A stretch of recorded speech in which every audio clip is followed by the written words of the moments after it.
federal officials. We come together today as we deal with one of the most heinous attacks that we've ever seen in the history of Texas schools. It's impossible to describe the magnitude of the evil of someone who would attack innocent children in a school, a place of learning where parents should be able to send their children without fear for their child's safety. It's with a very heavy heart that I can confirm that as of this time, there have been 10 lives that have been lost and another 10 that have been wounded.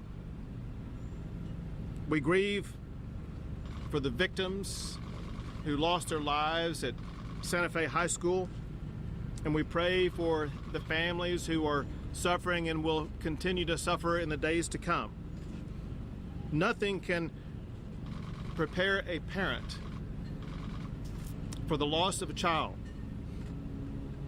This will be a long and painful time for these parents as they work their way through what has to be the greatest challenge they've ever dealt with. We mourn with them. We mourn as fellow Texans. But we must come together as one community at this time of enormous suffering and show the victims and their families the support they need and they deserve. We appreciate all the first responders who've already stepped up to help respond to this challenge. And we look to God. We look to God to give the first responders as well as the victims and their families the guidance they need in the coming days and weeks as we work to continue to get to the bottom of what happened and, very importantly, work to respond to this challenge. I ask the rest of the country to join Texas in mourning the loss of these individuals, these students, and to offer your prayers in support of these families. And I ask every parent out there, wherever you may be, to hold your children close tonight and let them know how much you love them. Now, we have two goals going forward. The immediate goal is to work in the immediate aftermath of this catastrophe to gather the evidence and information that is needed to ensure that this crime is going to be prosecuted appropriately, while also working in tandem to ensure that we provide the families and victims as well as all the children at this school and schools across the entire independent school district with the support and resources and counseling they need. Second, we need to do more than just pray for the victims and their families. It's time in Texas that we take action to step up and make sure this tragedy is never repeated ever again in the history of the state of Texas. So, beginning immediately, I'm going to be working with members of the Texas legislature, but also members of our communities across the entire state of Texas to begin with roundtable discussions beginning next week, where we will assemble all stakeholders to begin to work immediately on swift solutions to prevent tragedies like this from ever happening again. We want to hear from parents. We want to hear from students. We want to hear from educators. We want to hear from concerned citizens. We want to hear from those who hold the Second Amendment right in high esteem. We want to hear from everybody who has an interest in what has happened today so we can work together on putting together laws that will protect Second Amendment rights, but at the same time ensure that our communities and especially our schools are safer places. These include things like speeding background checks. They also include strategies to keep guns out of the hands of those who pose an immediate danger to others. They include providing more resources to our schools to make sure that they have the safety personnel who can help protect their schools. It also means providing resources to address the mental health issues behind gun violence with a focus to reduce gun violence. It also means perhaps expanding a program that we've seen work effectively in the Lubbock Independent School District, where they have ways of measuring mental health challenges of students and being able to identify those who may pose a risk, and looking to deploy those strategies in school districts across the state of Texas. Listen, the fact of the matter is, in the fog of the aftermath of a catastrophe like this, the answers are not always immediate, but the answers will come by us working together. Now, that said, I do want to cover some of the details of where we stand right now, understanding that we will be providing updates later. I mentioned those who have been identified as being deceased and wounded, and we will provide an update on that later on. We are still, law enforcement is still in the process of undertaking both searches and investigation of the entire scene, as well as other locations. They have warrants out concerning the person who was responsible for the shooting, and they include warrants to search 2 residences. The reason why there is some slowness in being able to undertake these searches is because of the potential for explosive devices to be found in these residences, as they want to make sure they're able to enter them without anybody being harmed. One reason why there is concern about explosive devices is that various different kinds of explosive devices have already been detected. One was a CO2 device, another was a Molotov cocktail, and there are various other types of explosive devices that have been identified both in a home as well as in a vehicle. There's also a search warrant out for the vehicle of the shooter, but again, care and caution is being undertaken to make sure that entry is not made into that vehicle in a way that could pose harm to the people who are trying to enter into it. We also know information already that the shooter has information contained in journals on his computer and a cell phone that he said that not only did he want to commit the shooting, but he wanted to commit suicide after the shooting. As you probably know, he gave himself up and admitted at the time that he didn't have the courage to commit the suicide, that he wanted to take his own life earlier. He is currently at the Santa Fe Police Department. The Santa Fe Police Department is working in collaboration on this investigation with the FBI, with the Texas Department of Public Safety, with the ATF, with the Galveston Police Department, as well as the Galveston County Sheriff's Office. This is something that will be handled collaboratively by both federal and state prosecutors. So you'll know there are 1 or 2 other people of interest that are going to be and are currently being interviewed. One is a person who was at the scene, and we cannot definitively say whether or not this is a person who may have had some level of involvement in the crime. There was just some suspicious reactions on the part of this person that we want to make sure that this person is adequately investigated. And then separate from that, there is another person where we have certain information that we want to make sure this other person is going to be fully interviewed to see if there's information to be gleaned from this other person who at this time will not be identified. As you probably have heard, the weapons used in this attack, there are 2 weapons. One was a shotgun, and the other is a .38 revolver. Neither of these weapons were owned or legally possessed by the shooter. It's my information that both of these weapons were obtained by the shooter from his father. It's my information at this time that the father legally owned these weapons. I have no information at this time whether or not the father was aware that his son had taken these weapons from the father. I do want to thank all of the multitude of law enforcement agencies that have been involved in this process.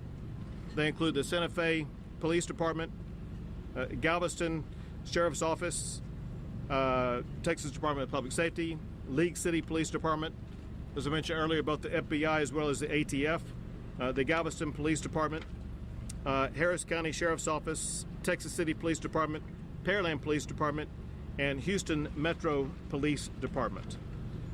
And two things we're working on as we speak. One is to make sure that parents are going to be notified as swiftly as possible. One thing that depends upon is how swiftly the crime scene is going to be able to be dealt with the concern being that for the potential of explosive devices on the crime scene. I think that's something that can be worked out here in a very short period of time. Second, very importantly, is the necessity of providing counseling to everybody involved. Certainly counseling for the families, for any living victim, but for all of the students at the school, and I would say any student in the entire independent school district. I know that resources are being provided by the county for that.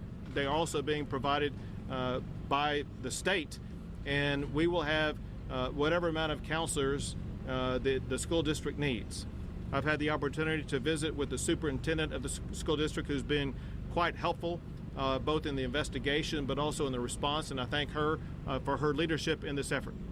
Also, as you've heard, I have received phone calls from the President, the Vice President, the Secretary of Homeland Security, as well as the Secretary of Education. All have pledged whatever support Texas needs in order to be able to adequately respond to this. Now, one of the people helping us respond to it is one of these senators from the state of Texas to the federal government, and that is Ted Cruz, who at this time will take the mic. Thank you, Governor, and thank you for your strong leadership of the state, particularly in times of crisis. Once again, Texas has seen the face of evil. What happened this morning here in Santa Fe defies words. The agony, the hell that parents, that this community is going through is unimaginable. Every one of us that's a parent that sends our sons or daughters off to school in the morning, to have this horror greet them. This community is grieving mightily, and the entire state of Texas, the entire country is grieving along with these parents, grieving along with these students. There have been too damn many of these. Texas has seen too many of these. We've seen deranged murderers, whether this morning here, whether a deranged bomber in Austin murdering innocent people, or whether 6 months ago in Sutherland Springs, another evil criminal murdering innocent people.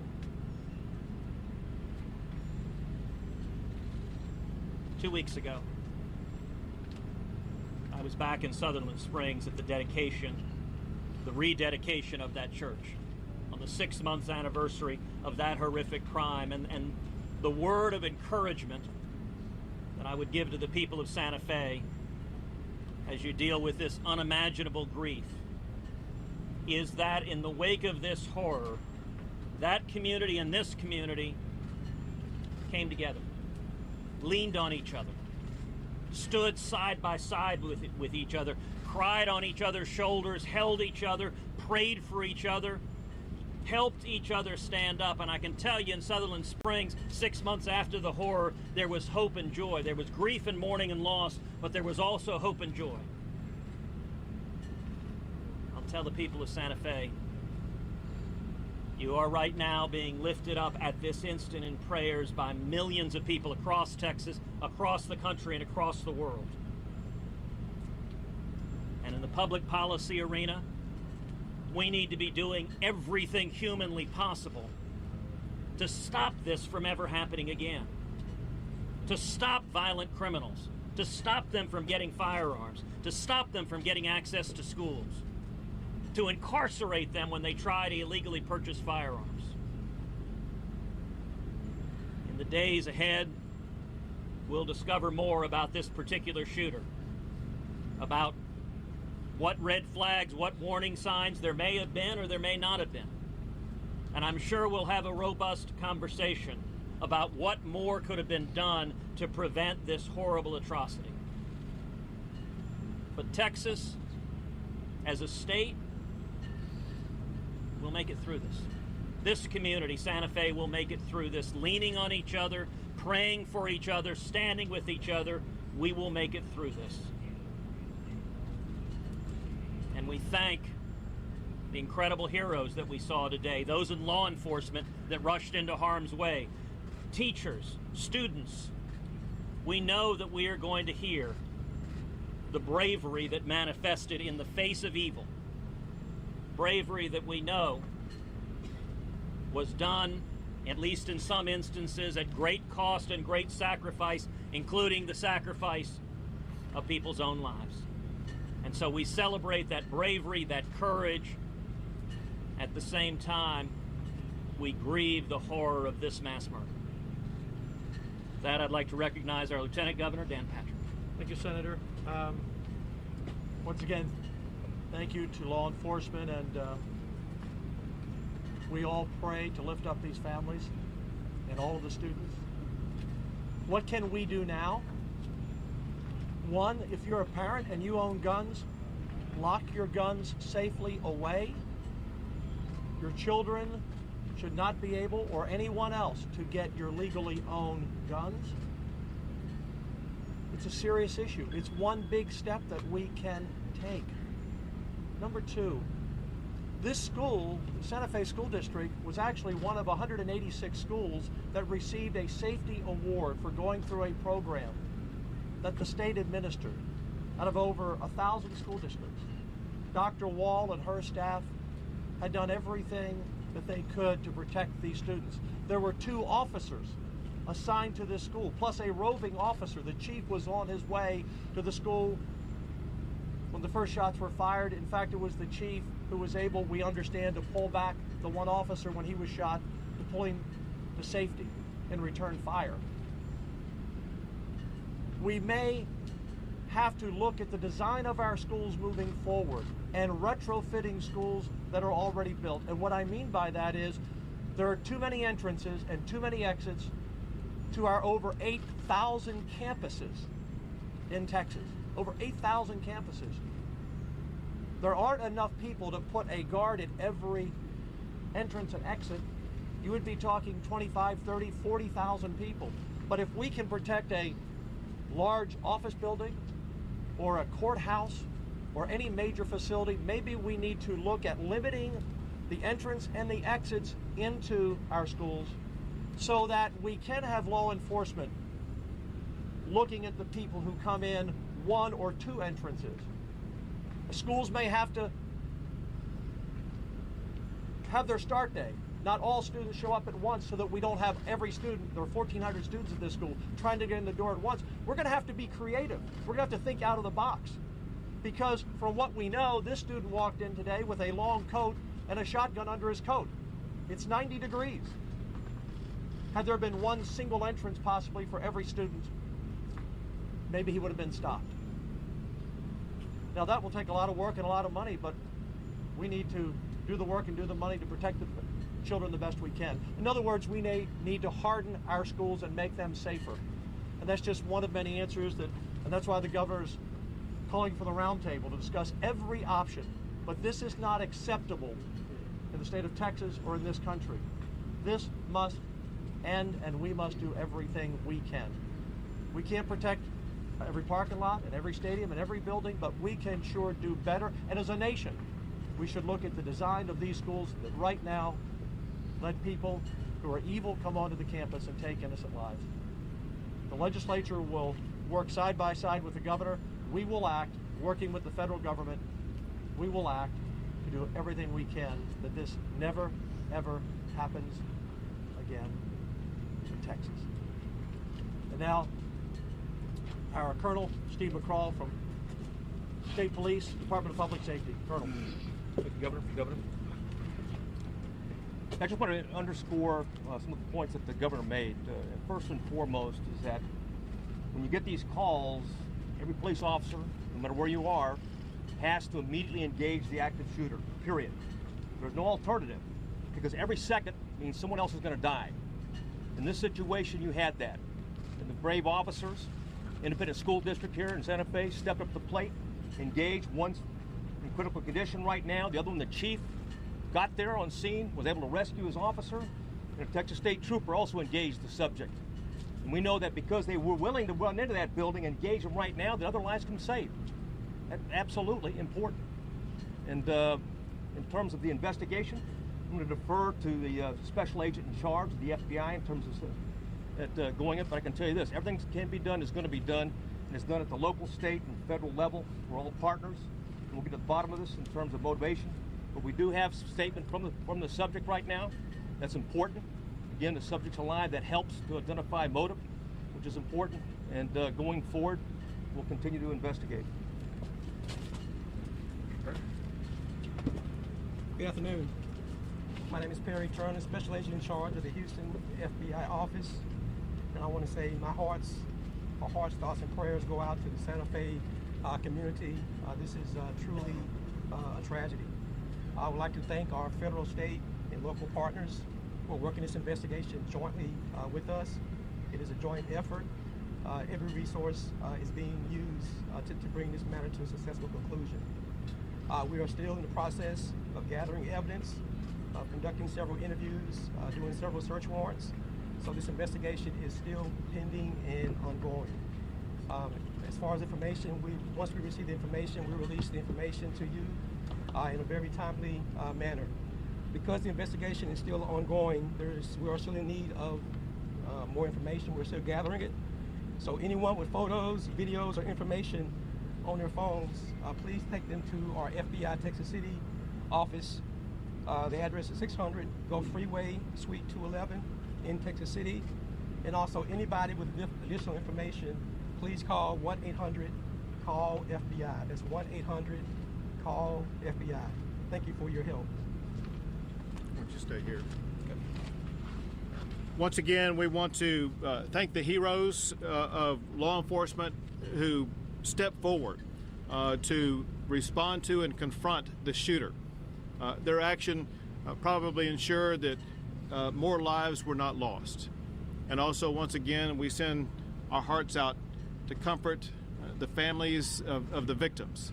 And we want to ensure those families, as well as every person across the entire state of Texas, that we as leaders of this state view what happened today as unacceptable, and we're going to be striving to find strategies that will prevent actions like this from ever happening again. We'll be happy to take a few questions. Governor Abbott, who's on your dream team? Who do you want at that round table come Monday morning?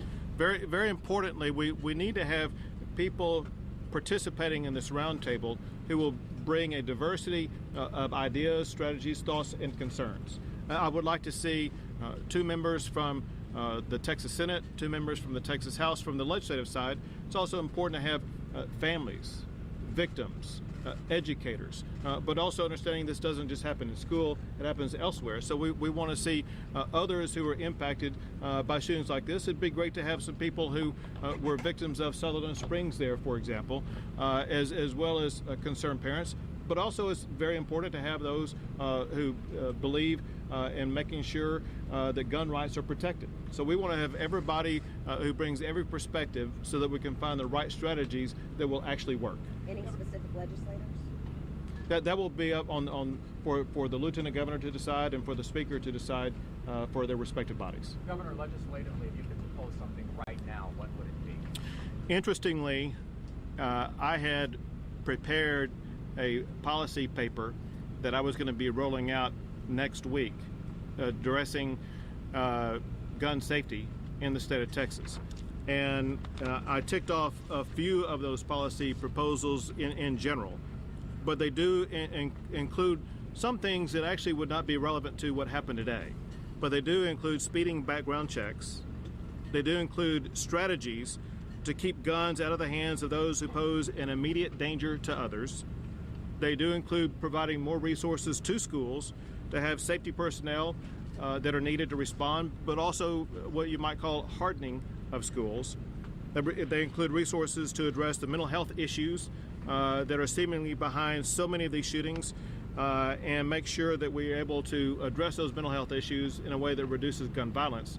It also includes looking at that program, the mental health program that's been employed by the Lubbock Independent School District, and look to expand that to other schools across the state.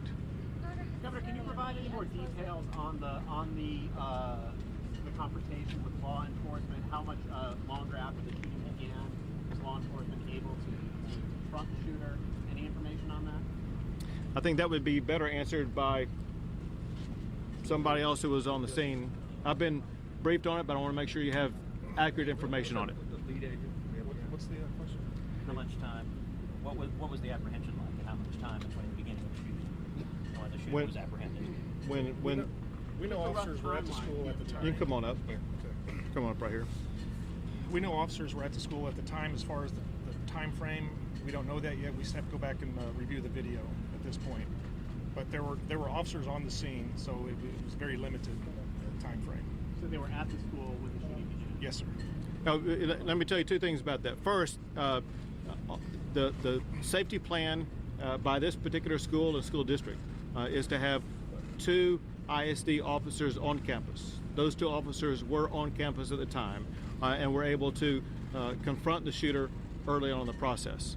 2, there are cameras in the school that will provide film of a lot of this information. That has not yet been made available to all of us yet, but hopefully will be soon, and that will reveal a whole lot.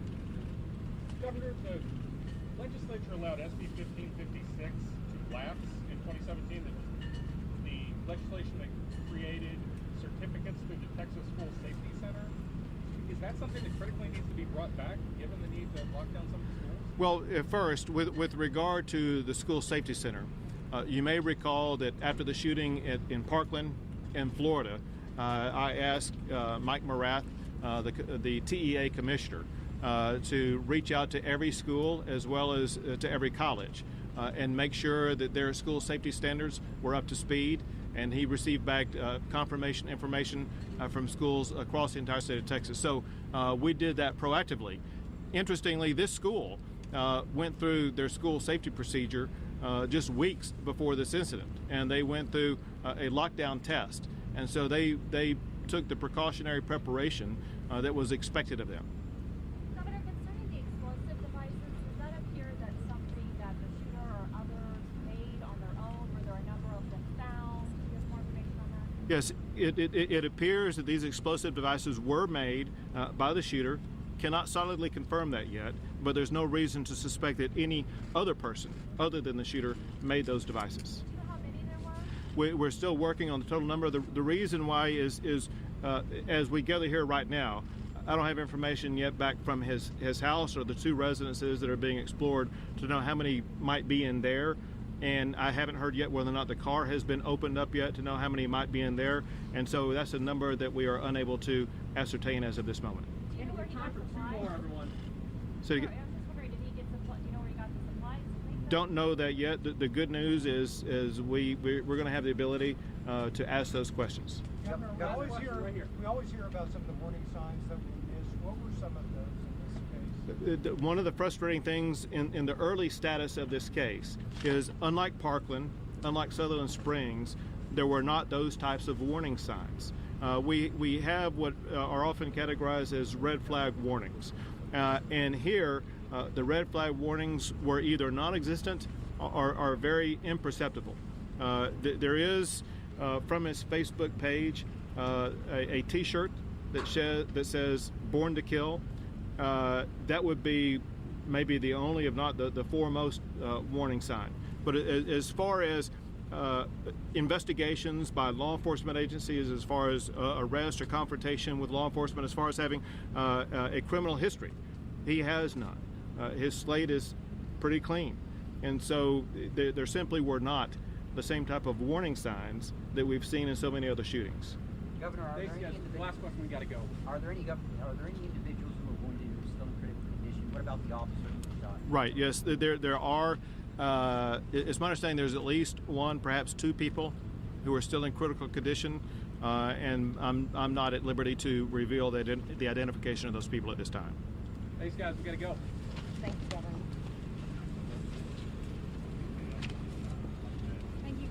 Thank you all. We try to provide you a little breeze to help it out there.